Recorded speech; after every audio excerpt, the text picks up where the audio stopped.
Pega a tua Bíblia, Romanos capítulo 5. Aleluia. Pode tomar tua assento. Vou orar primeiro. Para quem acompanha, acho que tem consciência do que vamos pregar hoje. Na última vez que estive aqui, preguei Romanos capítulo 4. Então é claro que hoje pregarei Romanos 5. E quem sabe da próxima prego Romanos 6. E enquanto os 16 capítulos não acabarem, não prego outra coisa. Também acho que alguns de nós já estamos incendiados pelo livro. Essa é a minha intenção de pregar de forma sistemática, expositiva, para que os irmãos tenham paixão pelo livro, bem? Tenham paixão pelas escrituras. José Mabessa disse ontem que parece que hoje é possível ser cristão sem ler Bíblia, mas na verdade não é, amém? Quero agradecer à igreja, aos irmãos. Eu gosto de falar que pregar é a coisa que eu mais amo fazer. Mas não prego por qualquer coisa, então. Mas pregar é a coisa que eu mais amo fazer. É sempre. Eu acho que não tem nenhum pregador aqui que diga que não sente frio na barriga, se há frio na barriga. Mas é sempre o mesmo desejo para toda pessoa que fala em público, ou o mesmo sentimento quando vai falar com o público. Quanto mais pessoas de Deus e falar da palavra de Deus, amém? E se eu cair aqui é porque tenho fome, não me deram comida nas casas, mas também não estou fazendo brincadeira, amém? Vamos à palavra de Deus, Romanos 5, versículo 1. Vou ler os dois primeiros. Deixa a tua Bíblia aberta, por favor, porque quando a igreja fecha a Bíblia depois da oração ou da pregação, é porque não querem ouvir o que Deus vai falar, querem ouvir o que a pessoa vai falar. Versículo 1 diz assim: sendo pois justificados pela fé, temos o quê? Vamos lá, vou repetir. Sendo pois justificados pela fé, temos por nosso Senhor Jesus, aleluia, pelo qual também temos o quê? A esta graça, na qual estamos firmes e nos gloriamos na esperança da glória de Deus. Aleluia. Amém? O capítulo todo é minha intenção e não sou tão bom com temas quanto o irmão França. Ele gosta de trazer temas que ficam. E o assunto do capítulo 5 é justificação e seus efeitos, não é? Os irmãos ver aí no epígrafe da sua Bíblia, está lá isso, justificação e seus efeitos. Os irmãos que já têm acompanhado a série de Romanos que eu tenho posto os irmãos aqui, no capítulo 1 Paulo trata sobre o pecado universal. Ou seja, Paulo considera no capítulo 1 que todos nós somos pecadores, tanto judeus quanto gregos, que era o caso dos judeus, o caso dos irmãos que estavam aqui em Romanos. Todos nós somos o quê? Pecadores. No capítulo 2, Paulo faz uma digressão sobre que os gentios, os judeus também são pecadores, porque eles achavam que por serem judeus e por terem circuncisão, eles não são pecadores. Mas Paulo destruça o argumento deles, declarando que até mesmo os gentios, os judeus, que tinham a circuncisão e apoiado nelas, são pecadores. No capítulo 3, para os irmãos que têm acompanhado de novo, Paulo fecha o assunto dizendo porque todos pecaram e o quê? Destituídos estão da glória. Ou seja, Paulo considera que tanto os gentios pecaram quanto os judeus pecaram. Então todos os homens, todo ser que respira, pecou e destituídos estão da glória de Deus. Capítulo 4, Paulo traz dois exemplos fundamentais, duas testemunhas, Abraão e Davi. Quem são? Pais ou patriarcas dos israelitas. Aleluia. Então, Paulo com isso entra no capítulo 5 falando, capítulo 3 ele termina falando sobre justificação 4. No capítulo 5 ele fala sobre justificação e seus efeitos. No capítulo 5, o texto que nós lemos no versículo 1 diz: sendo pois justificados pela fé. É o primeiro assunto que eu quero tratar com os irmãos aqui, justificação. O que é exatamente justificação? O termo é forense, né, jurídico, que tem muito a ver com o ato declarativo de Deus. É a ação que Deus declara ao homem justo. Aleluia. Ou seja, na justificação eu não sinto. Na justificação eu sei que Deus me declarou justo. Vou repetir para o irmão compreender. Na justificação eu não sinto igual na regeneração. Na regeneração eu sinto que sou regenerado porque os meus antigos desejos da velha natureza dão lugar a novos desejos da nova natureza. Mas na justificação eu não sinto isso. Na justificação, minha consciência, pela fé, sabe que eu sou justo diante de Deus. Aleluia. Então, alegra-se o meu coração que a justificação é pela fé, mas em Jesus. Ou seja, é maravilhoso o que Paulo faz nesse versículo. Ele diz que nós somos justificados pela fé, mas por Jesus. A minha fé, ela não me justifica. A minha fé é o que me dá condições para tomar posse da justificação. Amém. Pegou? Amém. É tipo assim, eu creio em Jesus, e eu gosto da palavra, da raiz da palavra. Fé, a raiz original da palavra é fidelidade. Então fé não é só uma consciência de que eu creio em alguma coisa. Fé é ser fiel ao princípio de alguma pessoa. É tipo, se as minhas palavras tiverem voz, é tipo, eu tenho fé. Quando eu digo eu tenho fé na pessoa de Jesus, não é só porque minha consciência intelectual crê nele, mas é porque minha vida é fiel aos princípios e padrões dele. Amém. Então quando eu estou dizendo justificado pois pela fé, não é porque a fé me justifica a ação que eu tenho, não. É porque Deus do céu me declara justo através da pessoa do seu Filho. Amém. Jesus é a minha cobertura perfeita. Ele foi moído pelas nossas transgressões, pisado pelas nossas pisaduras, ou pelas suas pisaduras nós somos. Aleluia. Então Deus do céu, perdão, Ele é justo, mas não se torna injusto por nos declarar. No capítulo 3, se o irmão recuar só um pouco, no versículo 26, quero que os irmãos leiam. Capítulo 3, versículo 26.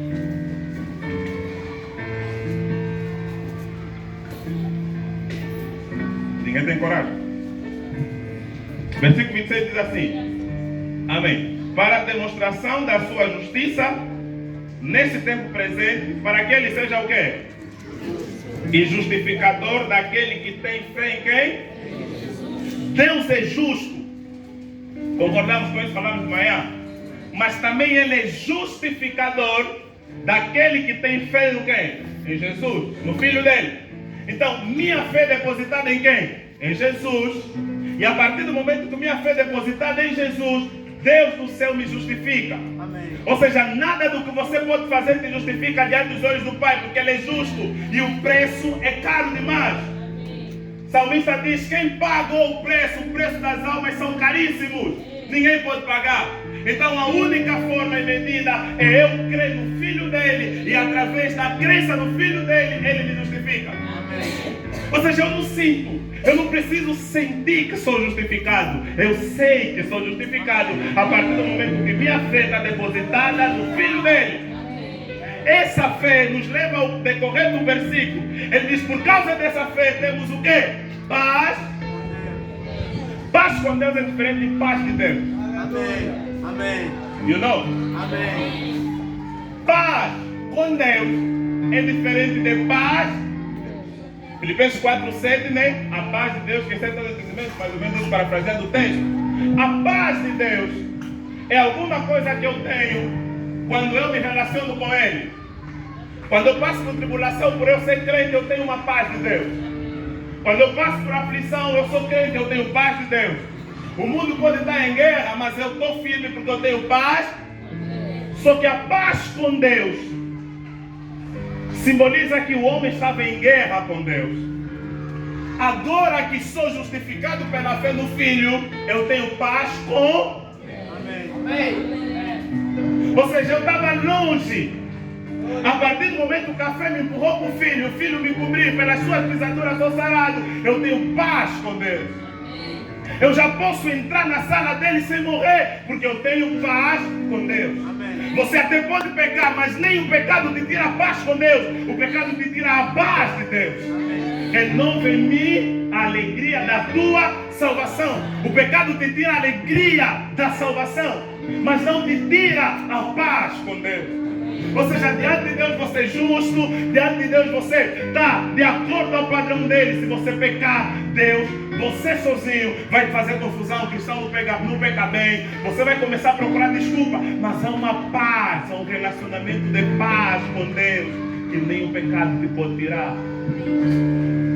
É que às vezes nós sofremos demais, porque a nossa compreensão é que a partir do momento que pecamos, nós estamos em guerra com Deus. Não. Lógico, você não pode viver em pecado, de pecado em pecado. Mas a paz que Jesus te ofereceu e te reconciliou, ela é eterna, ela é perfeita, ela é para sempre. Tuas falhas, tuas vicissitudes não mudam o amor que Deus tem por ti. Diz-te, mas Deus não tem filhos mimados. Ele me ama tanto que sou convertido há mais de 10 anos. Quanto ama o homem mais pecador que vai entregar a vida hoje para Jesus. Amém. Nos ama na mesma proporção. Por quê? Porque quando Cristo nos justifica, Ele restaura a paz. O homem estava em guerra no Éden. Adão está em guerra e o pai agora vem ter com ele e ele se esconde. Porque ele não está em paz com Deus. Amém. Ele não está em paz com Deus. A guerra, há um impedimento, há uma barreira. Jesus nos reconcilia de volta. Isso nos leva para o versículo 12. Ele diz, por causa dessa paz que eu tenho, vê como é que Paulo liga os textos. Por causa dessa paz pelo qual temos entrada. Em algumas Bíblias está escrito acesso. Quem tem? Acesso. A palavra acesso é que eu quero trabalhar em vez de entrada. É um tipo do que Paulo está a usar, que era a palavra usada para qualquer pessoa que fosse ter com o rei. Se os irmãos conhecem aquelas novelas que nos metem na Globo, se os irmãos conhecem, para você ir para o rei, você tem que ser anunciado por um assessor do rei. Amém. Pegou? É tipo, o rei está em seu trono, sua majestade está lá, ninguém entra. Se você entrar no trono sem assessor, você morre. E se você estiver em guerra, o rei não te recebe. Só que justificado pois pela fé, tens paz com Deus, pelo qual, por essa paz, temos acesso. Amém. Aleluia. É tipo, eu que estava em guerra, o rei não me recebia. Agora que a minha relação com o rei está restaurada, o súdito do rei, o assessor do rei pode me introduzir de novo ao trono da graça. Aleluia. Eu posso ter acesso a qualquer hora.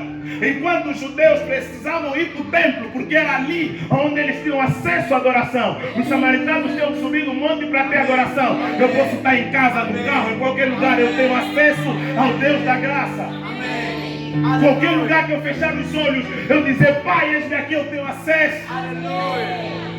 Come on. O acesso é possível se o assessor te introduzir. Amém. E o assessor só te introduz se você é justo. Porque o rei não levanta seu cetro em pessoas iníquas. Porque o rei, se levantar seu cetro de justiça para você, você vai morrer. Só que agora o assessor pode me introduzir ao trono. Por isso temos entrada pela fé a esta graça, no qual estamos filhos. Ou seja, a graça que nos comprou, a graça que nos possuiu, ela nos possui firmes. Nós não, diante do trono de Deus, aleluia, diante da graça de Deus, eu estou firme. Amém. Nada me tira da compreensão e da graça de Deus. Absolutamente nada me remove da graça de Deus. Porque eu estou firme. Ou seja, eu tenho acesso ao trono da graça, eu estou firme. Então, o acesso ao trono da graça me dá capacidade em qualquer circunstância. Tu não precisas que a banda toca para ir ao encontro de Deus. Tu não precisa de alguém te orientar para orar para o encontro de Deus. Se você estiver no quarto, você pode ter acesso a Ele. Se você estiver na rua, você pode ter acesso a Ele. Era diferente para o judeu. O judeu tinha que percorrer longas distâncias. O eunuco tinha que sair do lugar onde estava para ir para Jerusalém adorar. E mesmo que para Jerusalém não conseguiu adorar. Amém. Eu não. Aleluia. Justificado, pois, pela fé, temos paz com Deus. Aleluia. Às vezes a paz de Deus camufla e nos faz pensar que não temos paz com Deus. Um dia que orou menos, você acha que não está paz com Deus. Mas eu não vou pegar muito também espiritualmente. Você já há uma paz com Deus. É isso que eu quero que você compreenda. Aleluia. Amém. Aleluia, amém. Amém. E Paulo continua dizendo no versículo 3, não somente isso. Ou seja, as bênçãos não ficaram por ali. You know? As bênçãos não ficaram por ali. Eu já tenho acesso sobre o passado. Eu estava em guerra com Deus, agora tenho paz. Se você não tem, é a tua oportunidade. Abre esse coração para Jesus. Eu estava em perdição, agora eu tenho acesso. O Filho me libertou. Eu agora posso me aproximar ao Pai. Ou seja, a minha consciência para voltar na casa de pai de jornaleiro. Mas afinal de contas, o Pai está à minha espera. Amém. Para me receber de novo como Pai. O Pai nunca recebe filhos como jornaleiro. O Pai recebe filhos sempre como filhos. Amém. Ou seja, a ação dele veio, nos resgatou, desceu, se fez homem. O milagre é que ele, mesmo sendo Deus, não teve por usurpação ser igual a Deus, se esvaziou, se humilhou, assumiu a forma humana por minha causa. Me deu acesso. E Paulo diz, não somente isso, mas também nos gloriamos, ou seja, eu tenho glória nisso. Ele diz, eu me glorio na esperança da glória de Deus. Ou seja, a minha alegria está na esperança da glória de Deus. Eu tenho acesso ao trono da graça. Hoje eu busco aqui, mas aquilo que eu vejo hoje como limitado, aparente, nós temos o conhecimento aparente, um dia veremos completamente. Então minha alegria não está nas coisas que Deus me dá. Está no que Ele poderá me dar. O que Ele tem para nos dar infinitamente mais. Então Ele diz, oh irmãos, não somente isso, mas também se glorie na tribulação. Amados, Paulo não está a dizer que nós temos que ser cristãos masoquistas, tipo, que a tribulação tem que dar alegria. Não, mas é que Paulo está a dizer, por causa do acesso que você tem com o Pai, por causa da esperança da glória que habita em você, então você em cada tribulação precisa se orgulhar e se alegrar no Deus da tua salvação. Porque Tiago diz que são as tribulações que vão produzindo em nós algum bem melhor, algum bem maior.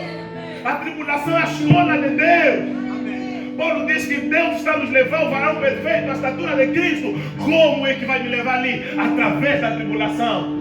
Não tem como Deus te levar à medida do Filho dele se não for pela tribulação. Não tem como Deus aperfeiçoar em você o caráter do Filho dele através da tribulação, é o caminho dele. A palavra tribulação ali, ela implica sofrimento. E veja, Jesus está falando, eu tenho pedido isso para que me tenhas paz. No mundo tereis aflições. Eu gosto de dizer que há dias que todo cristão tinha que acordar, porque tribulação é uma promessa que se cumpre. Tinha que acordar e falar assim, Pai, me dá minha promessa da aflição. Você diz, tem de bom? E por que Paulo está falando que eu tenho que me gloriar na tribulação? Ele diz, porque a tribulação produz paciência, perseverança.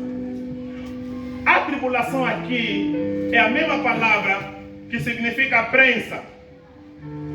Getsemane significa prensa do óleo. No original grego é prensa. O que Paulo está a usar ali para explicar para esses irmãos é que na tribulação Deus nos escuta.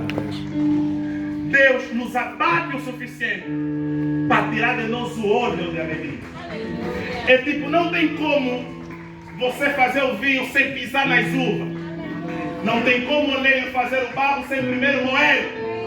Não tem como refinar o ouro se ele não passar pelo fogo. Então o fogo da tribulação não é para te queimar, é para te purificar. Amém. Às vezes vai parecer que está quente demais e é para te queimar, mas não, é só para te purificar. É a escola de Deus para purificar você. É de tribulação em tribulação que você produz paciência. Amém. Amém. Você nunca vai ser paciente e perseverante se não passar pela tribulação. Amém. É pela prova que você torna-se um crente melhor. É pela prova que você adora melhor. É pela prova que você testemunha melhor. É pela prova que você louva melhor a Deus. Jesus foi levado no Getsemane, não tem como não ser tipo, não tem como não ser símbolo. Amém. No Getsemane para ser prendido. E ele chorou. E no calar da noite, Pai, seja feita a tua vontade.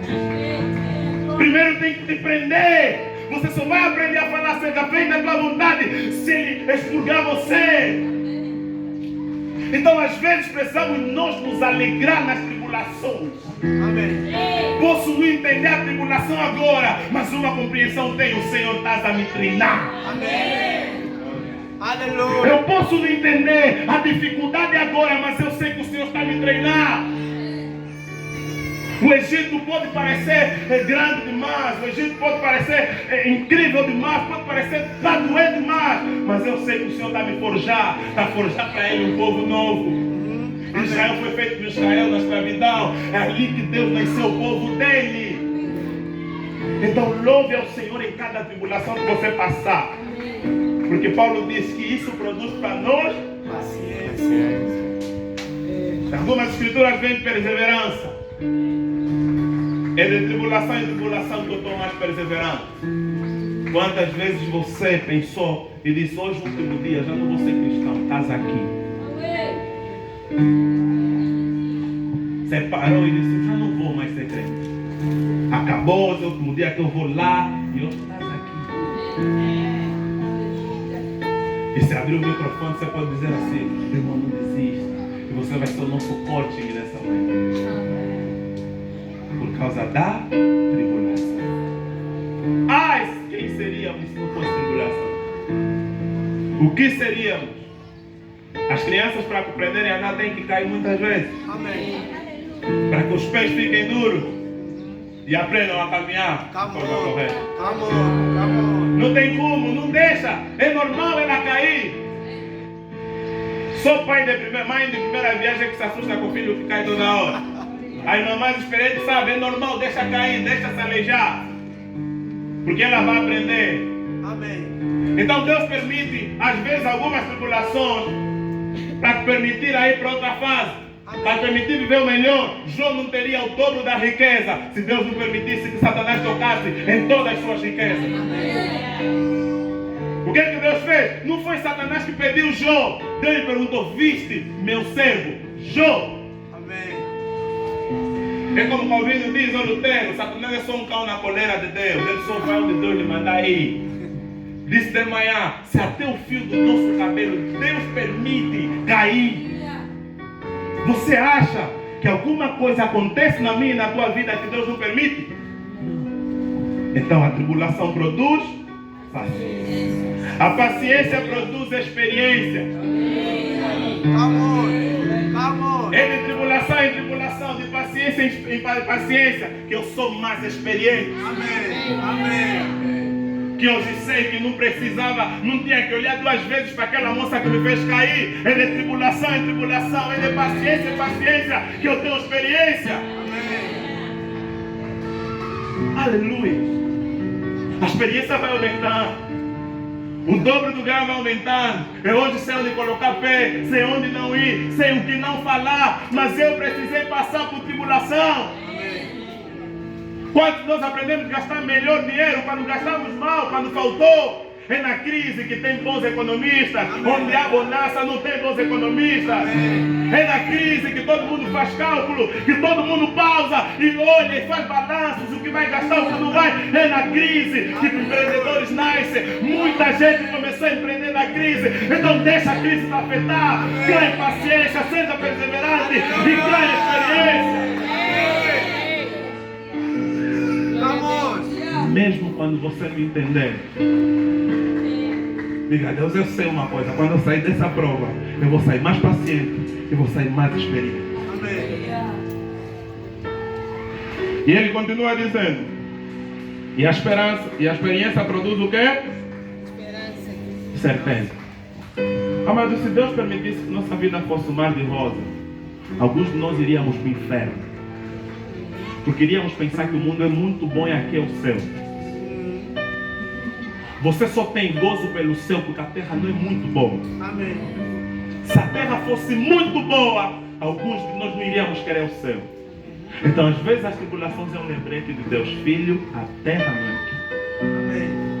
E por causa da perseguição, Pedro escreve: nós somos peregrinos e forasteiros, e não encontro de uma morada. Então eu passo e sei que isso é normal dessa terra. Aleluia. E como é que isso acontece? Ele diz: a esperança que eu ganho não traz confusão. Porque por quanto o amor de Deus está derramado em nosso. Então quando você passa pela aflição, você não pensa que o amor de Deus não está sobre você.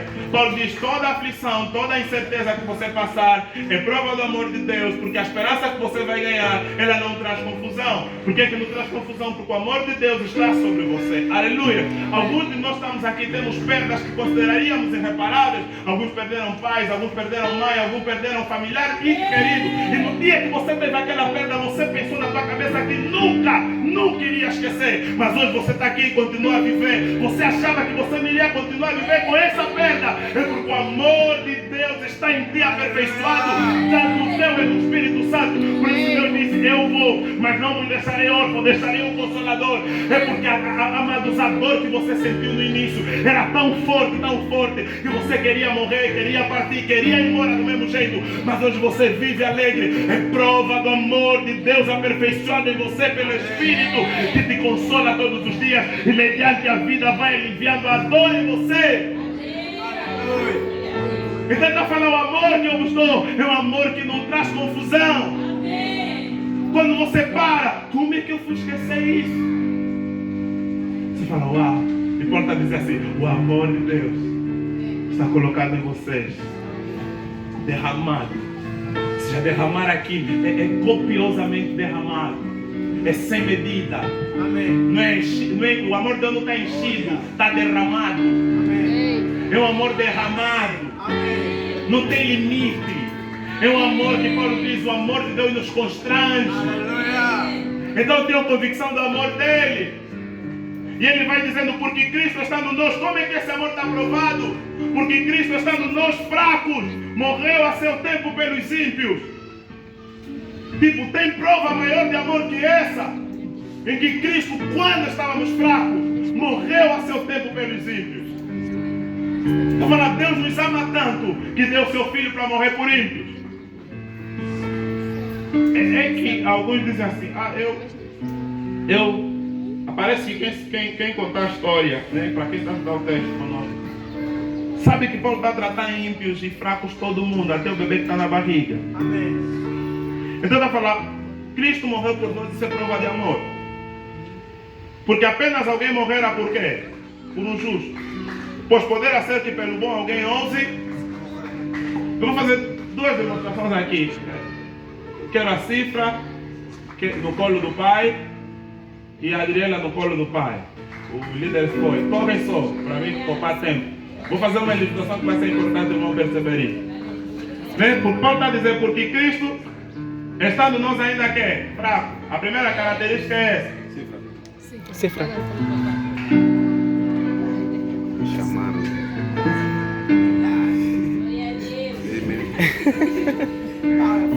Fique focado para não perder a mensagem. Aleluia. Estamos atentos. Ele disse: Cristo morreu por nós quando nós ainda éramos pecadores e fracos. Dois adjetivos principais primeiro. E depois ele diz assim: porque apenas alguém morrera por um justo. Pois poderá ser que pelo bom alguém ouse. Eu se perguntar para o irmão Guilherme, morreria pela Cifra? Ele disse: não. Morrerias pela Adriana? Não, sejam sinceros com todo o amor que vocês têm pelos vossos filhos. Por um risco, dariam a vida pelos vossos filhos? É duro. Dariam. Os pais dariam. A pergunta é: dariam os vossos filhos a morrer por o homem mais perverso dessa sala? Amém. Amém. Entendeu? Eles dariam a vida pelos filhos, mas nunca dariam os filhos por ímpios e pecadores.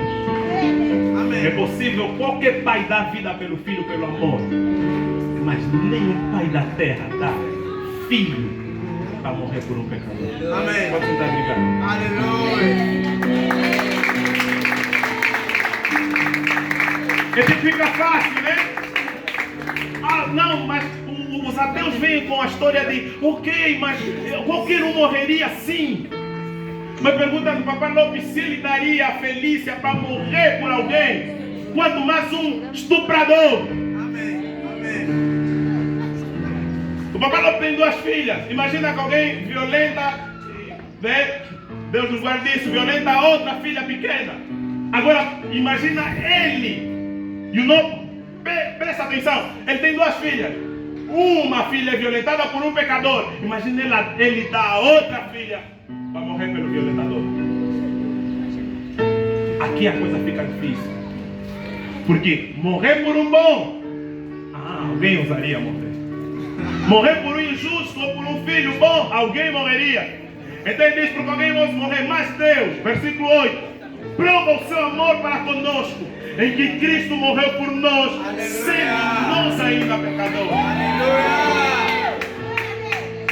Não, aqui não tem a história de tipo, eu era mais ou menos bom, eu cresci na igreja, você era um pecador em iminência. Era só um pecador em ascensão. O bebê que não tem Jesus, se você pegar uma criança, nasceu hoje, lhe levar no lugar mais perfeito do mundo, pega a criança, leva no paraíso, ela vai pecar lá. Quem ensina a criança a invejar e ser egoísta? Aprende sozinho. Difícil é ensinar a criança a ser humilde, a partilhar. As crianças têm que ser ensinadas a partilhar, porque quando elas nascem, já nascem egoístas, não querem partilhar. O pecado está enraizado no coração deles. Amém. Então está a dizer, Deus não provou seu amor quando deu carro, não provou seu amor quando te livrou da enfermidade, não provou seu amor quando te livrou de qualquer outra coisa. Deus prova o seu amor para conosco, em Cristo morrendo por nós, quando ainda éramos pecadores. Aleluia. Se Ele só fizesse isso, acabou, ponto final, bastou. Amém. Oh, que amor é esse? Olha, agora ele diz assim, 9, porque eu quero fechar o capítulo.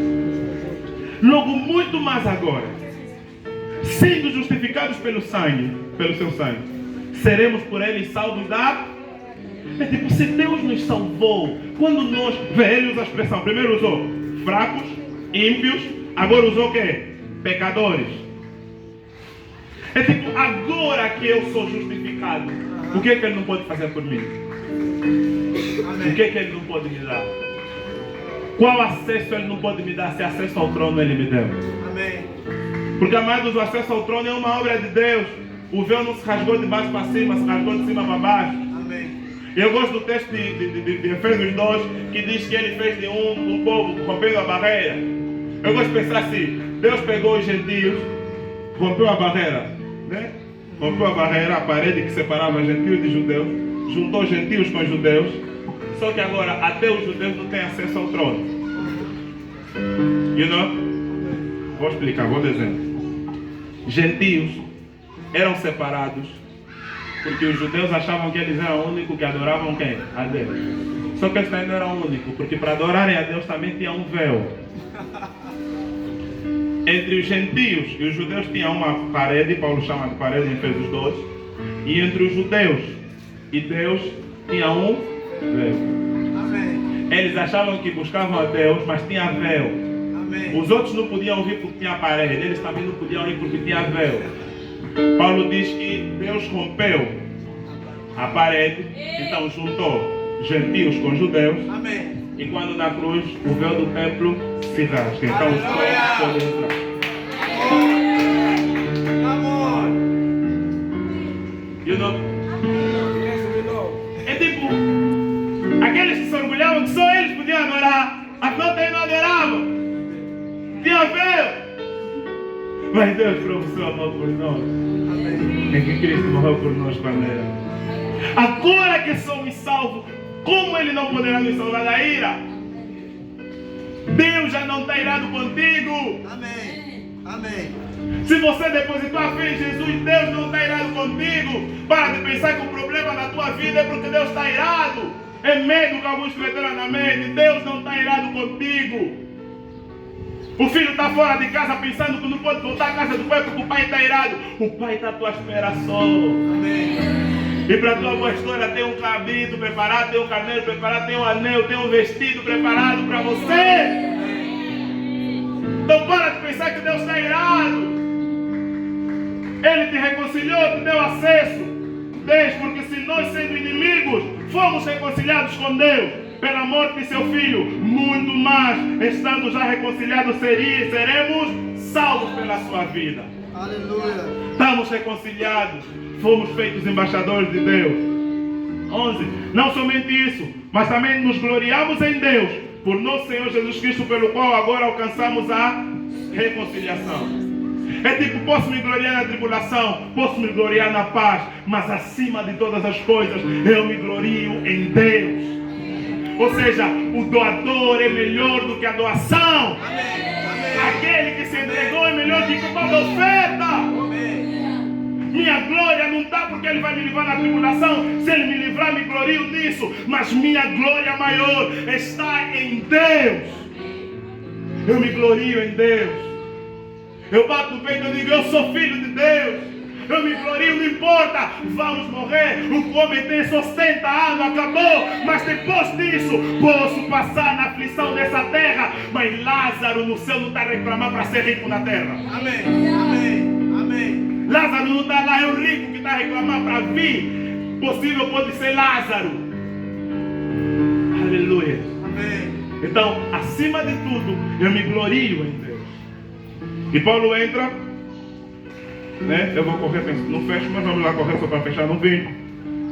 Versículo 12 ele diz, pelo que, como por um homem entrou o pecado no mundo e pelo pecado a morte, assim também a morte passou a todos os homens, por isso que todos pecam. Então Paulo está dizendo, vendo o que Deus nos livrou. Deus nos livrou do pecado que entrou por um homem. O pecado veio por um homem. No mundo, vê que ele diz, pelo que como por um homem entrou o pecado onde? No mundo. Isso já é uma parte teológica, né? Mas o que ele vai explicar aqui é que o pecado já existia, mas ele entrou no mundo por um homem. Ou seja, é através de Adão, não é por uma mulher, né? É por homem. É através de Adão que o pecado, brincadeira, o pecado entrou, aleluia. Então ele diz, por causa desse pecado, né? O pecado entrou no mundo, pelo pecado entrou o quê? A morte. A morte é serva do pecado. O pecado veio e trouxe com ela o quê? A morte. Vê, o pecado aqui não está sendo tratado como uma coisa, está sendo tratado como se fosse uma pessoa. Porque está tratado o pecado. Amém. Então o pecado veio e quando ele entrou através do homem, ele trouxe a morte. Porque o salário do pecado é o quê? A morte. Explicaremos isso quando estudaremos o capítulo 6. Então ele diz, a morte passou a todos os homens. Então você pode dizer, eu não pequei a semelhança de Adão, mas Adão é teu pai, pecou. E todos também pecaram. Então ele diz, porque até a lei estava o pecado no mundo, mas o pecado não é imputado não havendo o quê? Então, ou seja, o pecado veio, as pessoas morriam, mas não tinha lei. Ou seja, não tinha lei como? Não tinha lei explícita, porque a lei estava no coração do homem, estava escrita no coração do homem. É só veres, quem disse para Caim que matar era errado? Né? O coração dele já o condenava, já o julgava. Na época de Noé não tinha lei como estava, mas aqueles homens foram julgados porque Deus colocou uma lei no coração deles, aleluia. Mas ele diz, olha, no entanto, mesmo não havendo lei, a morte reinou desde Adão até que? Moisés. Ele está a dizer que mesmo não havendo lei, para provar que o pecado já havia entrado no mundo, havia que? Morte. A morte é prova de pecado. É você pode se matar, eu não sou pecador, vai morrer. Até o que me disse, pecador é você ou não, disse vai morrer. O problema é que a morte prova que você é pecador. Então toda pessoa que morre é por causa do pecado, porque ele está dizendo que o pecado veio e o pecado é que trouxe quê? A morte. Então ele diz, o pecado reinou desde esses, até sobre aqueles que não pecaram a semelhança da transgressão de Adão. Nós não comemos nenhuma fruta, a qual é figura daquele que havia. Eu disse, uau, assim estava conversando, eu parei e perguntei, mas como é que Adão é figura de Jesus, se Adão veio primeiro? Percebe? Isso tem lógica. Quando você ouve Paulo dizendo, eis o cordeiro que foi preparado desde a fundação, Adão é depois da fundação do mundo, Cristo é antes. Então o cordeiro pode ser primeiro que Adão. E só ali tem sentido você explicar que a morte de Jesus tem mais sentido que a morte de Adão. Ou seja, a morte de Jesus tem mais valor que a morte de Adão. Ele explica mais lá para frente, eu corro. Mas não é assim o dom gratuito como a...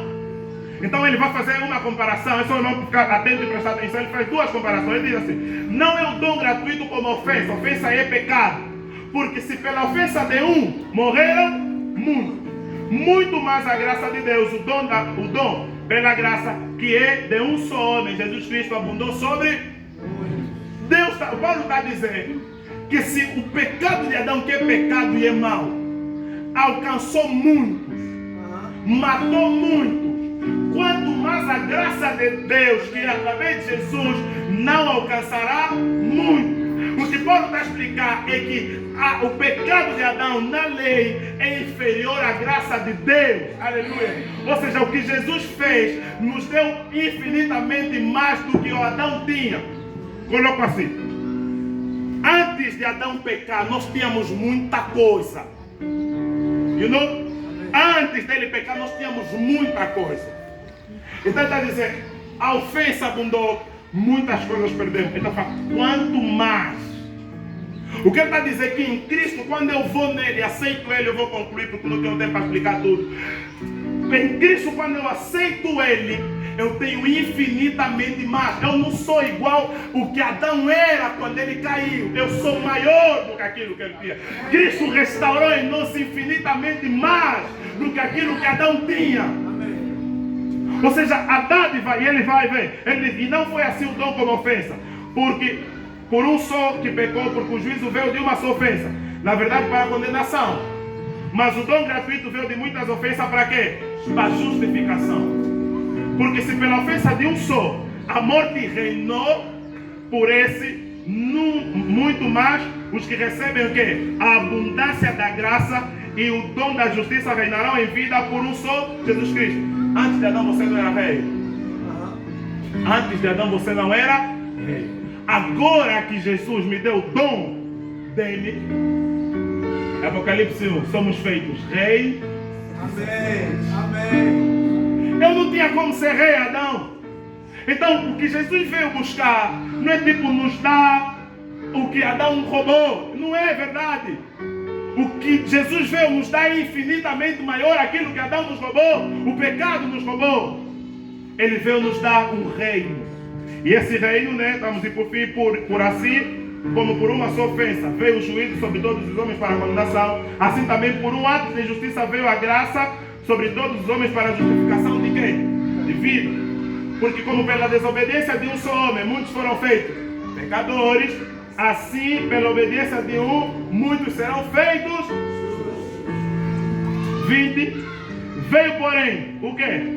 A lei, para que a ofensa...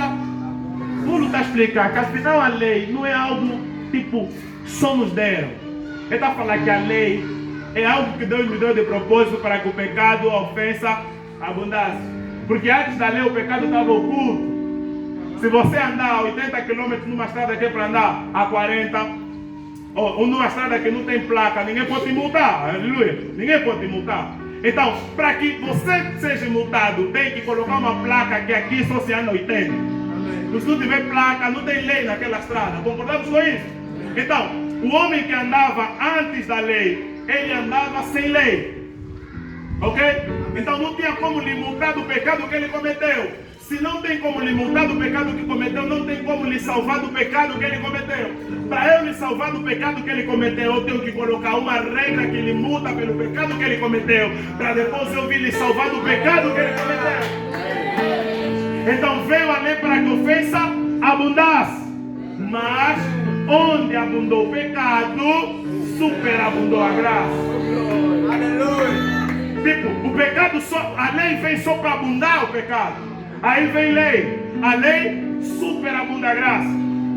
Para que assim como o pecado reinou na morte, também a graça reinasse para a justiça, para a vida eterna, por Jesus Cristo nosso. Então o que a graça nos traz? Conclusão prática. Que a graça é infinitamente mais do que a lei.